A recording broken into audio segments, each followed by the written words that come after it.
लाल सिंह चड्ढा को ban अल-अक़वामी market में कुछ उम्मीदें, दुनिया भर में 100 करोड़ का हिस्सा पार। पेगु साफ हिंदुस्तान के बाद लाल सिंह चड्ढा आमिर खान की दूसरी फ्लॉप फिल्म है।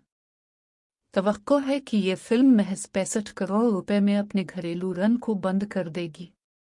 आमिर खान, करीना कपूर, नागा चैतन्या। लाल सिंह चड्ढा। लाल सिंह चड्ढा 11 अगस्त को रहा हुआ। आमिर खान की लाल सिंह चड्ढा का घरेलू मार्केट में जिंदा रहना मुश्किल हो रहा है। अपने दूसरे जुमा को, जो मुल्क के कुछ खतों में जन्म अष्टमी की छुट्टी भी थी, फिल्म अपने हफ्ते के दीगर दिनों से बेहतर कुछ नहीं कर सकी। बॉक्स ऑफिस इंडिया की रिपोर्ट के मुताबिक जुमा को अद्वैत चंदन की हिदायतकारी में तकरीबन 1.25 करोड़ रुपए कमाए गए, जो जुमेरात की कमाई से थोड़ा कम है। ताहम फिल्म अपनी दुनिया भर में जमा करने के लिहाज से 100 करोड़ रुपए का हिस्सा उबूर करने में कामयाब रही। बॉलीवुड हंगामा ने रिपोर्ट किया कि फिल्म बैरून मुल्क बेहतर कारकर्दगी का मुजाहिरा कर रही है। ये भी पढ़ें।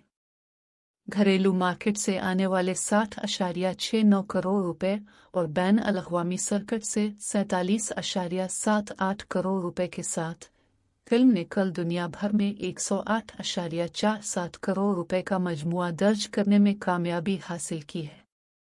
अब लागेरिस जुमा को थिएटरों में रिलीज होने के साथ लाल सिंह चड्ढा के लिए सिनेमा हॉलों में जिंदा रहना मुश्किल हो सकता है, जहां शायकीन न होने की वजह से शो पहले ही मनसूख किए जा रहे हैं।